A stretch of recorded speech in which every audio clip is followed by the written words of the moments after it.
दोस्तों, कल्पना कीजिए आपके सामने पूरा परिवार खड़ा है और आपको उनसे लड़ने के लिए कहा जाए तो क्या आप कर पाएंगे? यही सवाल अर्जुन के सामने युद्ध भूमि में खड़ा था। महाभारत का युद्ध शुरू होने वाला था। शंख बज चुके थे, सेनाएं सज चुकी थीं।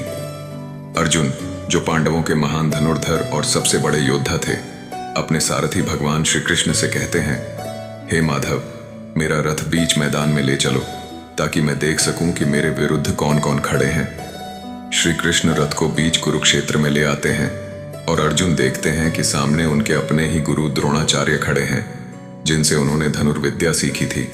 सामने उनके पितामह भीष्म हैं, जिनके आशीर्वाद से वे बड़े हुए। अपने ही काका, चचेरे भाई, रिश्तेदार सब शत्रु की सेना में खड़े हैं। अर्जुन का मन विचलित हो जाता है। वे सोचते हैं, अगर इन्हीं को मारना है तो इस युद्ध का अर्थ ही क्या है? हम राज्य का आनंद किसके साथ करेंगे जब अपने ही लोग नहीं रहेंगे? यह सोचते सोचते अर्जुन के हाथ कांपने लगते हैं। धनुष उनके हाथ से छूटने लगता है और वे कहते हैं, हे कृष्ण, मैं युद्ध नहीं कर सकता। दोस्तों, यही स्थिति है जिसे गीता का पहला अध्याय अर्जुन विषाद योग कहा जाता है। विषाद यानी गहरा दुख, मानसिक भ्रम और निराशा। सोचिए, अर्जुन जैसे पराक्रमी, जिन्होंने अकेले ही कई राजाओं को पराजित किया, जिनके आगे देवता भी उनका पराक्रम मानते थे, वही अर्जुन आज युद्ध भूमि में खड़े होकर कह रहे हैं, मैं लड़ नहीं सकता। यह हमें दिखाता है कि जीवन में कितना भी सामर्थ्य क्यों न हो, मन जब कमजोर हो जाता है तो सब व्यर्थ लगने लगता है। अर्जुन आगे कहते हैं, हे कृष्ण, मैं अपने ही बंधु बांधवों का संहार कर राज्य नहीं चाहता। मुझसे यह पाप नहीं होगा। अगर युद्ध से ही सब खत्म होना है तो मैं युद्ध से पहले ही मरना पसंद करूंगा। और वे अपना गांडीव धनुष नीचे रख देते हैं। यह दृश्य बहुत मार्मिक है। महान योद्धा जो लाखों सैनिकों का नेतृत्व कर रहे थे, वही अचानक अपने ही भावनाओं में हार जाते हैं। अब यहाँ एक गहरी शिक्षा छिपी है। हम सबके जीवन में कभी ना कभी विषाद आता है। हो सकता है कि हम बाहर से मजबूत दिखें, लेकिन भीतर से डर, असमंजस और उलझन हमें कमजोर बना देती है। कभी नौकरी खोने का डर, कभी रिश्तों के टूटने का डर, कभी असफलता का डर, और कई बार हम सोचते हैं कि भाग जाना ही सबसे आसान रास्ता है। लेकिन गीता कहती है, भागना हल नहीं है, सामना करना ही धर्म है। अर्जुन की उलझन सिर्फ व्यक्तिगत नहीं थी, यह जीवन का बहुत बड़ा प्रश्न था। कर्तव्य बनाम भावना। एक तरफ उनका धर्म कह रहा था, अधर्म के विरुद्ध खड़े हो, लेकिन उनकी भावना कह रही थी, ये तो मेरे अपने हैं, इन्हें कैसे मारूं?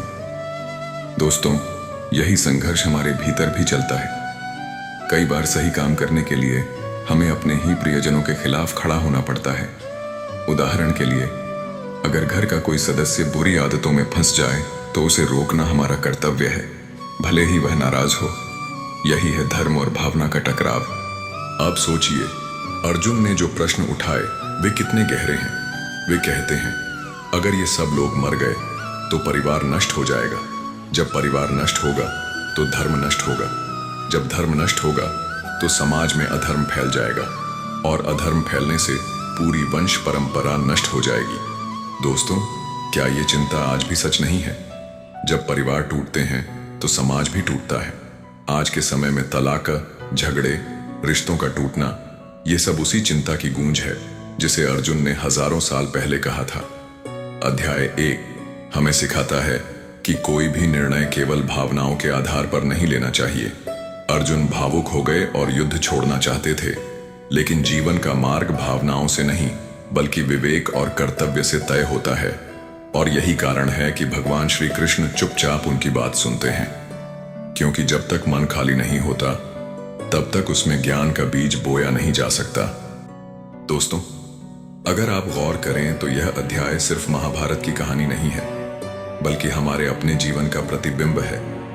हर व्यक्ति का एक कुरुक्षेत्र है। किसी का कुरुक्षेत्र ऑफिस है, जहां प्रमोशन और तनाव की लड़ाई चल रही है। किसी का कुरुक्षेत्र घर है, जहां रिश्तों और जिम्मेदारियों की जंग है। किसी का कुरुक्षेत्र मन के भीतर है, जहां इच्छाओं और आदर्शों की लड़ाई है। और जैसे अर्जुन अपने कुरुक्षेत्र में भ्रमित हुए, वैसे ही हम भी अपने कुरुक्षेत्र में उलझते हैं। अर्जुन, विषाद योग हमें यह भी बताता है कि निराशा भी जीवन का एक जरूरी पड़ाव है।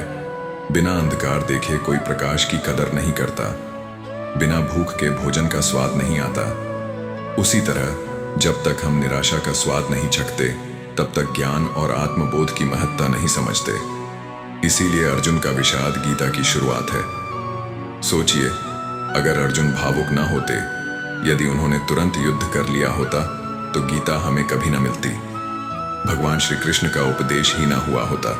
यानी अर्जुन का विषाद मानवता के लिए वरदान बन गया। इसका मतलब है कि हमारी निराशा भी कभी कभी नए ज्ञान का द्वार खोलती है। अब एक और महत्वपूर्ण शिक्षा। अर्जुन ने कहा कि अगर मैं युद्ध करूंगा तो पाप लगेगा। लेकिन दोस्तों, हर कर्म पाप नहीं होता। गीता यही सिखाती है कि कर्तव्य भाव से किया गया कर्म पाप नहीं, बल्कि धर्म है। जैसे एक डॉक्टर ऑपरेशन करता है और मरीज का शरीर काटता है, क्या वह हिंसा है? नहीं, क्योंकि उसका उद्देश्य इलाज है। उसी तरह अर्जुन का युद्ध भी धर्म की रक्षा के लिए था, व्यक्तिगत लालच के लिए नहीं। यह शिक्षा हमें बताती है कि कर्म का मूल्य उसके इरादे से तय होता है। दोस्तों, जब आप इस अध्याय को गहराई से समझेंगे, तो पाएंगे कि यह हमारे अपने जीवन का आईना है। उदाहरण के लिए, जब किसी विद्यार्थी के सामने परीक्षा आती है और वह डर कर कहता है, मैं नहीं दे सकता, यह उसका विषाद है।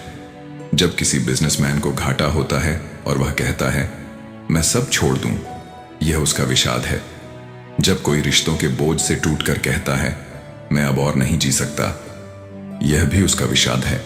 और ऐसे ही विषाद के क्षणों में अगर कोई कृष्ण जैसा मार्गदर्शक मिल जाए, तो जीवन बदल सकता है।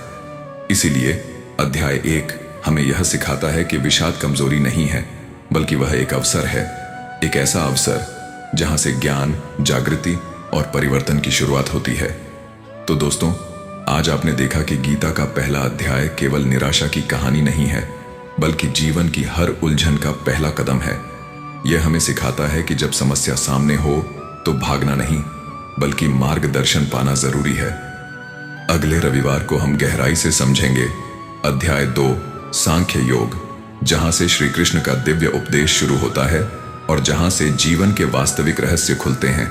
अगर आप सच में गीता को जीवन में उतारना चाहते हैं, तो हर रविवार हमारे साथ जुड़े रहिए। दोस्तों, अगर यह वीडियो आपको अच्छा लगा हो तो चैनल को सब्सक्राइब करें, बेल आइकन दबाएं और कमेंट में लिखें कि क्या आपने भी अपने जीवन में कभी ऐसा विषाद अनुभव किया है। आपकी कहानी किसी और को नई दिशा दे सकती है। और याद रखिए, समस्या अंत नहीं है, बल्कि नए ज्ञान की शुरुआत है।